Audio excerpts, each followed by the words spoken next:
നമ്മളിന്ന് നോക്കാൻ പോകുന്നത് BCOS 184 ഇ-കൊമേഴ്സ് സെക്കൻഡ് യൂണിറ്റ് ആയിട്ടുള്ള ഇ-കൊമേഴ്സ് ബിസിനസ് മോഡൽസ്. അതിനകത്ത് പറയുന്നതെന്ന് വെച്ച് കഴിഞ്ഞാൽ, ഒരു കമ്പനി ബിസിനസ് മോഡലും ബിസിനസ് പ്ലാനും സമന്വയിപ്പിച്ച് മുന്നോട്ട് പോവുകയാണെന്നുണ്ടെങ്കിൽ അവർക്ക് കോമ്പറ്റേറ്റേഴ്സിനെ മറികടന്നുകൊണ്ട് നല്ലൊരു പ്രോഫിറ്റ് ഏൺ ചെയ്യാൻ പറ്റും. അപ്പം എന്താണ് ബിസിനസ് മോഡൽ, എന്താണ് ബിസിനസ് പ്ലാൻ നമ്മൾ അറിഞ്ഞിരിക്കണം. ബിസിനസ് മോഡൽ എന്ന് പറഞ്ഞു കഴിഞ്ഞാൽ ഒരു കമ്പനി ക്രിയേറ്റ് ചെയ്യുന്ന സമയത്ത് അതെങ്ങനെ ക്രിയേറ്റ് ചെയ്യണം, എങ്ങനെ ഡെവലപ്പ് ചെയ്യണം, അതിൻ്റെ ഓപ്പറേഷൻസ് എങ്ങനെ നടത്തണം, എങ്ങനെ മണി ജനറേറ്റ് ചെയ്യണം, അതുപോലെ ഒരുപാട് കാലം അതെങ്ങനെ സസ്റ്റെയിൻ ചെയ്ത് കൊണ്ടുപോവുക, അതൊക്കെയാണ് ബിസിനസ് മോഡൽ എന്ന് പറയുന്നത്. അതിനകത്ത് ഒരു ക്ലാരിറ്റി ഉണ്ടായിരിക്കണം. ബിസിനസ് എന്തിനാണ് എക്സിസ്റ്റ് ചെയ്യുന്നത്, ആരാണ് നമ്മുടെ ടാർഗറ്റ് കസ്റ്റമർ, അതുപോലെ ബിസിനസ് എന്തിനു വേണ്ടി ഡിഫറെൻറ്റ് പ്ലാറ്റ്ഫോം ചൂസ് ചെയ്യണം, ലൈക്ക് ഓൺലൈനിലൊക്കെ നമ്മൾ എന്തിന് ബിസിനസ് ചെയ്യണം എന്നതിലൊക്കെ ഒരു ഐഡിയ, കൃത്യമായ ഐഡിയ ഉണ്ടായിരിക്കണം. അതുപോലെ സ്ട്രാറ്റജീസ് ഇംപ്ലിമെൻറ്റേഷനിലും റവന്യൂ മെക്കാനിസത്തിലും, like how business will generate income, എങ്ങനെ ബിസിനസ് ഇൻകം ജനറേറ്റ് ചെയ്യുക എന്നതിനൊക്കെയുള്ള ഐഡിയ ഉണ്ടായിരിക്കണം.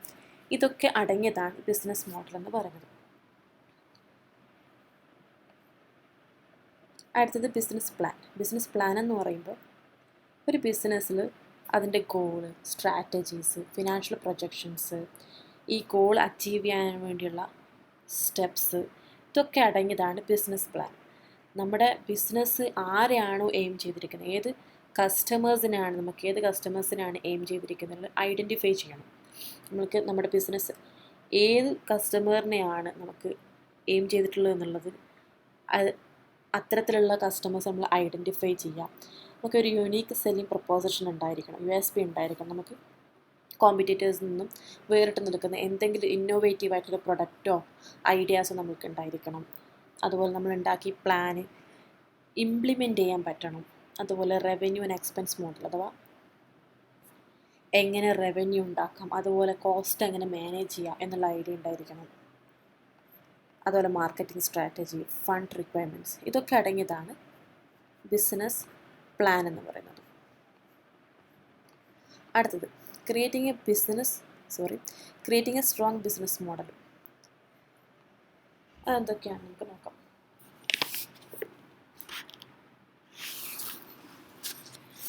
Identify specific audience. അങ്ങനെ പറഞ്ഞു കഴിഞ്ഞാൽ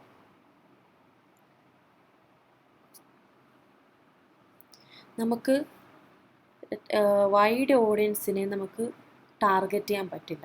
അപ്പം നമ്മൾക്ക് എന്താണ് വേണ്ടത്, ആരാണോ നമുക്ക് വേണ്ടത്, who truly need what the product or services, നമ്മൾ നൽകുന്ന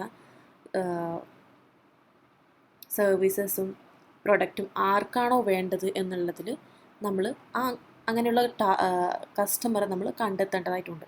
നമുക്ക് ഒരുപാട് വൈഡായിട്ട് എല്ലാ കസ്റ്റമേഴ്സിനെ ടാർഗറ്റ് ചെയ്യാൻ പറ്റില്ല. അപ്പം ആരാണോ അത് നീഡഡ് ആയിട്ടുള്ളത്, ആർക്കാണോ അത് ആവശ്യമുള്ളത്, അങ്ങനെയുള്ളവരെ നമ്മൾ കണ്ടെത്തേണ്ടതായിട്ടുണ്ട്.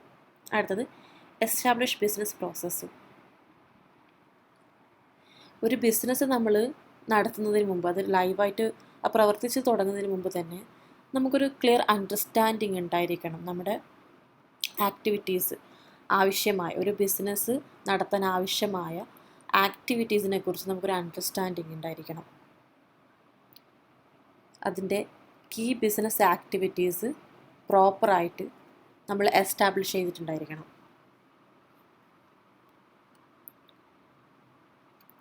Record key business resources.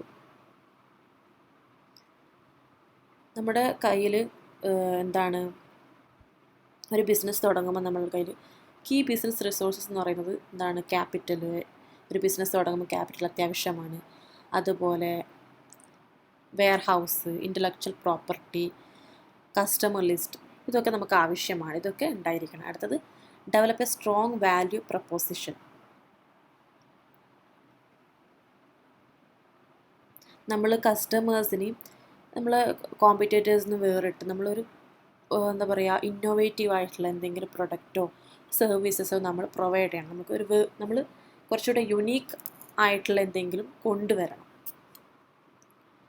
അതുപോലെ ഡിറ്റർമൈൻ കീ ബിസിനസ് പാർട്ട്നേഴ്സ്. നമ്മുടെ ബിസിനസ് പാർട്ട്നേഴ്സ് നമുക്ക് എന്തെങ്കിലും നമ്മൾ സപ്പോർട്ട് ചെയ്യുന്ന കുറച്ച് ആൾക്കാർ അത്യാവശ്യമാണ് ഒരു ബിസിനസ് നടത്തുന്നത്. ലൈക്ക് നമുക്ക് അഡ്വർടൈസിങ് പാർട്ട്നേഴ്സ് വേണം, അതുപോലെ അലയൻസ് വേണം, സപ്ലയേഴ്സ് വേണം, നമ്മുടെ പ്രൊഡക്റ്റ് ഉണ്ടാക്കിയാൽ സപ്ലൈ ചെയ്യാൻ വേണ്ടി സപ്ലയേഴ്സ് വേണം, അഡ്വർടൈസ് ചെയ്യുകയാണെങ്കിൽ അഡ്വർടൈസ് പാർട്ട്നേഴ്സ് വേണം. അപ്പം ഇങ്ങനെയൊക്കെയുള്ളവരെ നമ്മൾ ഡിറ്റർമൈൻ ചെയ്ത് നമ്മൾ നിർണ്ണയിച്ച് വെച്ചിട്ടുണ്ടായിരിക്കണം.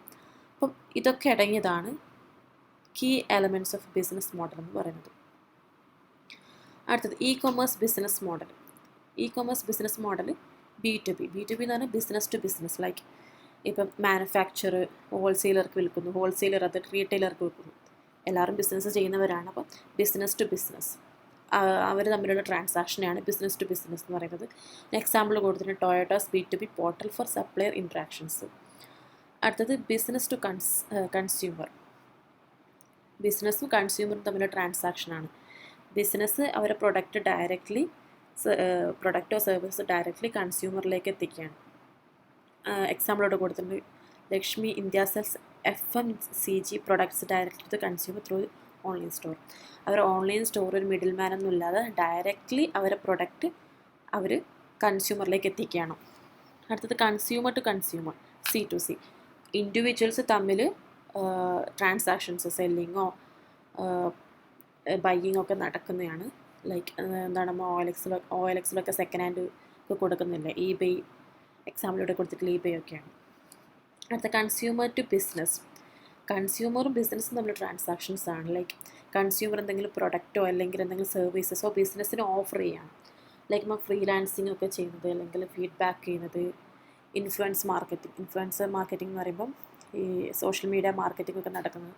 ഇൻഫ്ലുവൻസേഴ്സ് അവരുടെ പ്രൊഡക്റ്റ് വാങ്ങിയിട്ട് പ്രൊഡക്റ്റിനെ കുറിച്ചിട്ട് ഹൈപ്പ് കൊടുക്കുകയും മാർക്കറ്റിംഗ് ഒക്കെ ഇൻസ്റ്റഗ്രാമിലൊക്കെ നമ്മൾ കാണുന്നുണ്ട്. അതിനെയാണ് C2B എന്ന് പറയുന്നത്. അതുപോലെ ഫ്രീലാൻസിങ് അതിലുൾപ്പെട്ടതാണ്.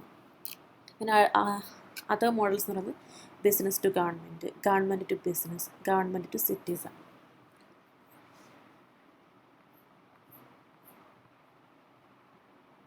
അടുത്തത് ഇ കൊമേഴ്സ് ഡിസൈൻ മോഡൽ.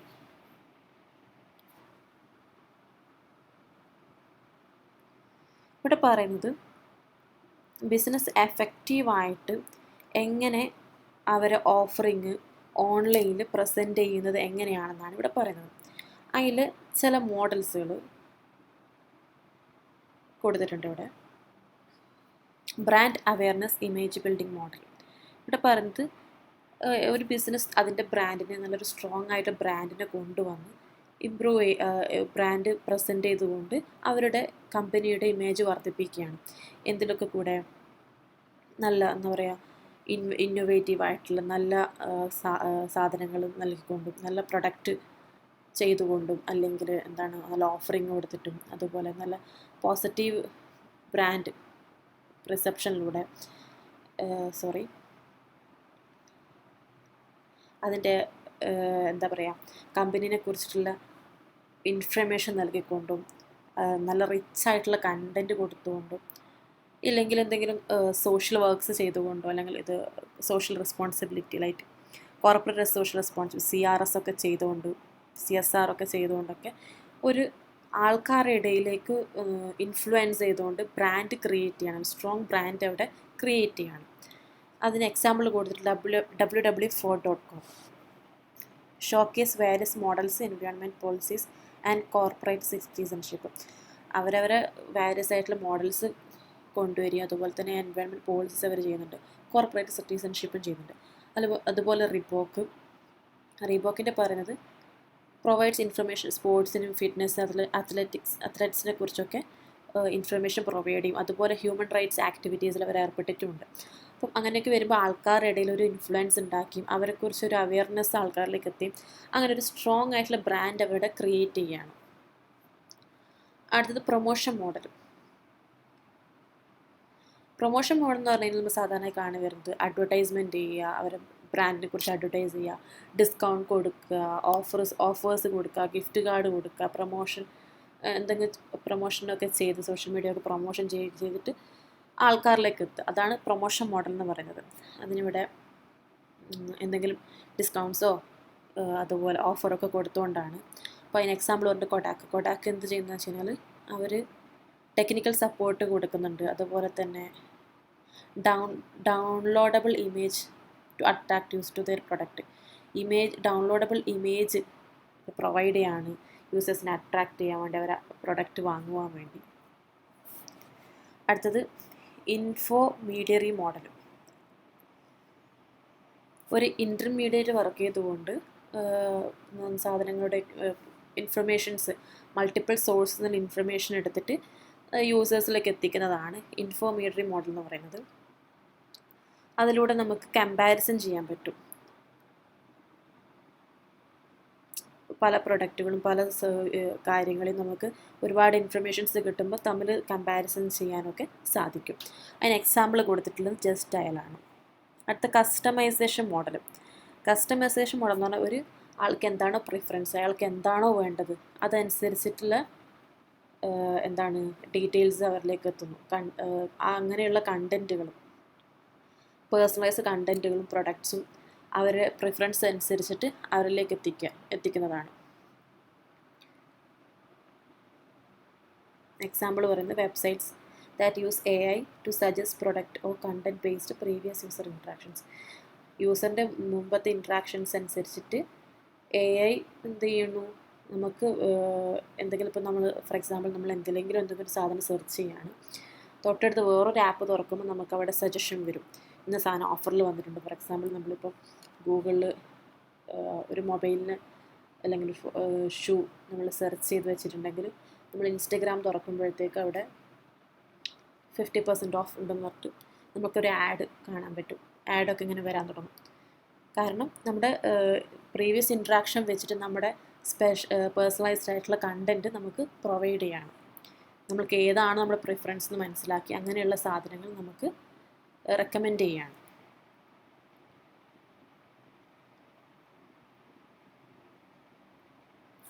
അടുത്തത് ഇംപ്ലിമെൻറ്റിംഗ് ഇ-കൊമേഴ്സ് മോഡൽസ്.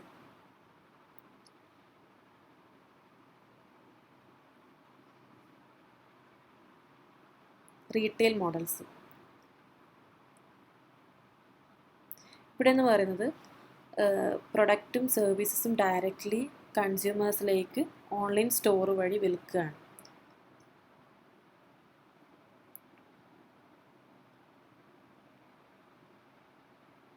ഇപ്പം ഫിസിക്കൽ സ്റ്റോറിൽ നമ്മളിപ്പോൾ ഒരു പ്രൊഡക്റ്റ് വിൽക്കുകയാണെന്നുണ്ടെങ്കിൽ നമുക്ക് ആമസോൺ പോലുള്ള പ്ലാറ്റ്ഫോമിലൂടെ വിൽക്കാൻ പറ്റും. അപ്പം നമ്മുടെ സാധനം ഇപ്പം selling products or services directly consumers via online store. This can be stand alone e-commerce platform or supplement to physical store. നമ്മൾ ഓൺലൈൻ വഴി നമ്മുടെ സാധനങ്ങൾ വിൽക്കുന്നതിനാണ് ഇവിടെ പറയുന്നത്. ലൈക്ക് ആമസോണിലൊക്കെ നമ്മൾ നമ്മുടെ പ്രൊഡക്ട്സൊക്കെ വിൽക്കുന്നതാണ് റീറ്റെയിൽ മോഡൽ എന്ന് പറയുന്നത്. അടുത്തത് ബ്രോക്കേജ് മോഡൽ. ബ്രോക്കേജ് മോഡൽ എന്ന് പറഞ്ഞു കഴിഞ്ഞാൽ ഒരു ഇൻ്റർമീഡിയറായിട്ട് വർക്ക് ചെയ്യുകയാണ്. ലൈക്ക് ഒരു ബ്രോക്കറിനെ പോലെ വർക്ക് ചെയ്തുകൊണ്ട് അതിൽ നിന്ന് കമ്മീഷനോ ഫീസോ അവർ അവിടെ എന്തെങ്കിലും ട്രാൻസാക്ഷൻ നടന്നു കഴിഞ്ഞാൽ ആ പ്ലാറ്റ്ഫോമിലേക്കും OLX പോലുള്ള സാധനങ്ങൾ അല്ലെങ്കിൽ eBay, ആലിബാബ ഇവിടെയൊക്കെ ബയേഴ്സും സെല്ലേഴ്സും നടത്തുന്ന ട്രാൻസാക്ഷന് അവിടെ എന്തെങ്കിലും സെല്ലിങ്ങോ ബൈയിങ്ങോ നടന്നു കഴിഞ്ഞ് കഴിഞ്ഞാൽ ആ പ്ലാറ്റ്ഫോം അവിടെ നിന്ന് എവിടെ നിന്നാണോ നടന്നത് അവർ അതിൽ നിന്ന് യൂസേഴ്സിൻ്റെ നിന്ന് ഫീസോ കമ്മീഷനോ ഈടാക്കുന്നു. അതിന് എക്സാമ്പിൾ പറഞ്ഞ് eBay C2C transactions, Alibaba B2B transactions നടക്കുന്നു. Next manufacture model. മാനുഫാക്ചർ എന്ന് പറഞ്ഞു കഴിഞ്ഞാൽ മാനുഫാക്ചേഴ്സ് ഡയറക്റ്റ്ലി ടു കസ്റ്റമേഴ്സിന് ഡയറക്റ്റ്ലി വിൽക്കുകയാണ്. എങ്ങനെയാണെന്ന് പറഞ്ഞു കഴിഞ്ഞാൽ അവരുടെ എക്സാമ്പിൾ കൊടുത്തിട്ടുണ്ട് Dell website for custom built computers. Dell അവരുടെ വെബ്സൈറ്റ് വഴി ഡയറക്റ്റ്ലി കൺസ്യൂമേഴ്സിലേക്ക് അവർ സാധനങ്ങൾ എത്തിക്കുന്നതാണ് മാനുഫാക്ചർ മോഡൽ എന്ന് പറയുന്നത്.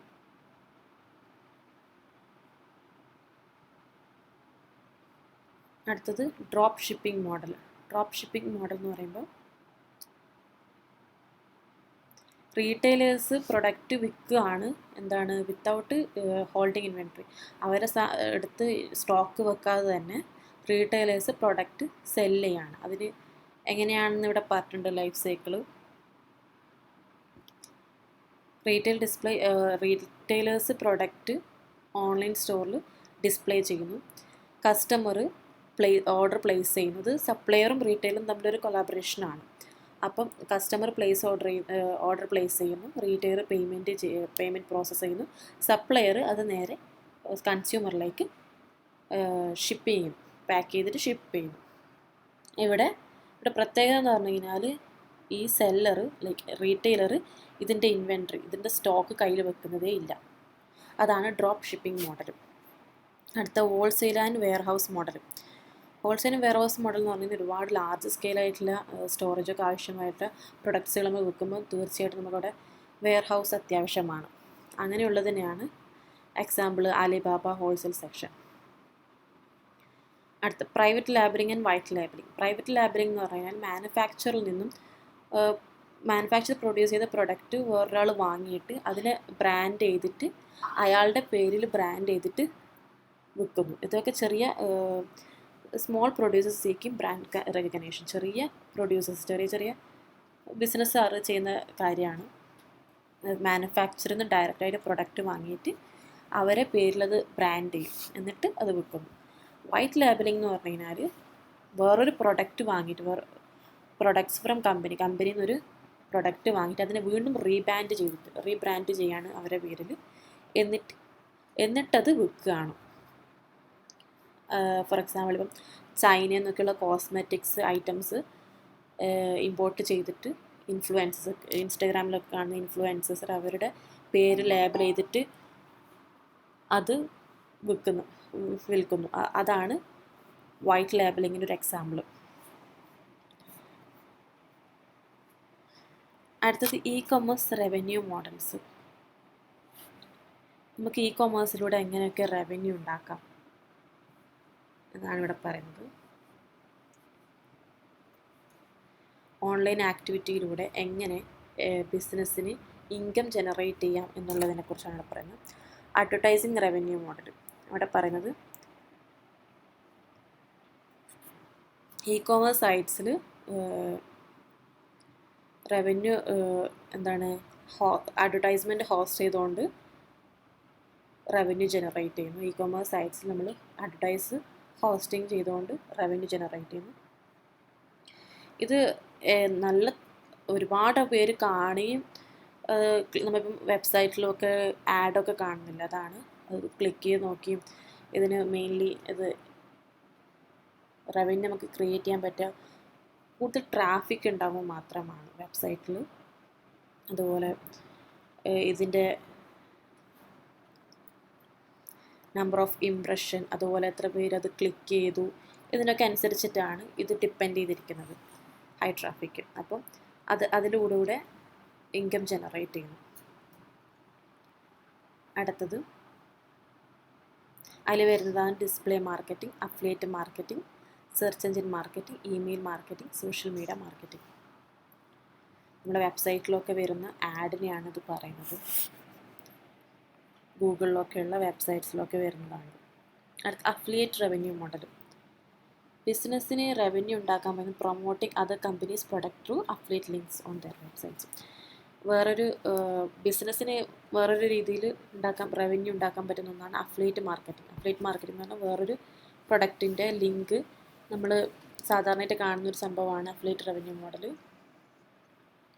ആ പ്രൊഡക്റ്റിൻ്റെ ലിങ്ക് എടുത്തുകൊണ്ട് നമ്മൾ അതിനെ പ്രൊമോട്ട് ചെയ്യണം. നമ്മൾ ഏതെങ്കിലും വെബ്സൈറ്റിൽ കൊണ്ടുപോയിട്ട് പേസ്റ്റ് ചെയ്തിട്ട് അത് ആരെങ്കിലും ക്ലിക്ക് ചെയ്തതിലൂടെ പർച്ചേസ് ചെയ്യുകയാണെന്നുണ്ടെങ്കിൽ നമുക്കൊരു സെർട്ടൈൻ എമൗണ്ട് കമ്മീഷൻ കിട്ടും. അടുത്തത് subscription revenue model.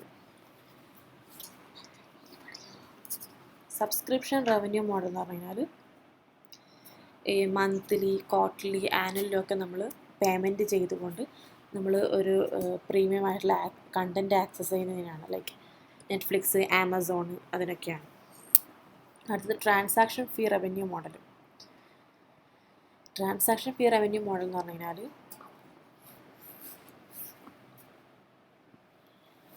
E commerce platform ഒരു ഫീ ചാർജ് ചെയ്യാണ് എന്തെങ്കിലും ട്രാൻസാക്ഷൻ ബയേഴ്സും സെല്ലേഴ്സും തമ്മിൽ നടക്കുകയാണെന്നുണ്ടെങ്കിൽ ഒരു ഫിക്സ്ഡ് പെർസെൻറ്റേജ് എന്താണ് ഫീ അവർ കട്ട് ചെയ്ത് അവരിൽ നിന്ന് എടുക്കും. അതിനാണ് ട്രാൻസാക്ഷൻ ഫീ റവന്യൂ മോഡൽ എന്ന് പറയുന്നത്. അതിന് എക്സാമ്പിളാണ് ഇബേയും OLXും. അത് സെയിൽസ് റവന്യൂ മോഡൽ എന്ന് പറഞ്ഞാൽ ഡയറക്റ്റ് ടൈപ്പ് സെയിൽസ് ചെയ്തിട്ട് റവന്യൂ ഉണ്ടാക്കുന്നത്. അടുത്തത് ഹൈബ്രിഡ് റവന്യൂ മോഡൽ എന്ന് പറഞ്ഞു കഴിഞ്ഞാൽ ഒറ്റ പ്ലാറ്റ്ഫോമിൽ തന്നെ പലതരത്തിലുള്ള മോഡൽസ് വെച്ചുകൊണ്ട് പലതരത്തിലുള്ള റവന്യൂ മോഡൽസ് വെച്ചുകൊണ്ടുകൊണ്ട് പൈസ റവന്യൂ ജനറേറ്റ് ചെയ്യാൻ. ലൈക്ക് ഇപ്പം ആമസോണിൽ തന്നെ ആമസോൺ പ്രൈം ഉണ്ട്. ആമസോൺ പ്രൈം നമുക്ക് സബ്സ്ക്രിപ്ഷൻ എടുത്തിട്ട് മൂവീസൊക്കെ കാണാം. അതുപോലെ ആമസോണിൽ നമുക്ക് സാധനങ്ങൾ വാങ്ങാൻ പറ്റും. അപ്പം ഇതൊക്കെ എല്ലാ മോഡലും ഒരു പ്ലാറ്റ്ഫോം തന്നെ അടങ്ങിയതാണ് ഹൈബ്രിഡ് റവന്യൂ മോഡൽ എന്ന് പറയുന്നത്. അടുത്ത എമർജിങ് റവന്യൂ മോഡൽ. അതിൽ group buying, consumer receive discount when they purchase item in ഗ്രൂപ്പുകൾ ഒരുപാട് സാധനങ്ങൾ ഒരുമിച്ച് വാങ്ങുമ്പോൾ നമുക്ക് ഡിസ്കൗണ്ടൊക്കെ കിട്ടുന്നത്. അതുപോലെ target campaigning, content syndication, monetising of personal data, ഇതൊക്കെയാണ്.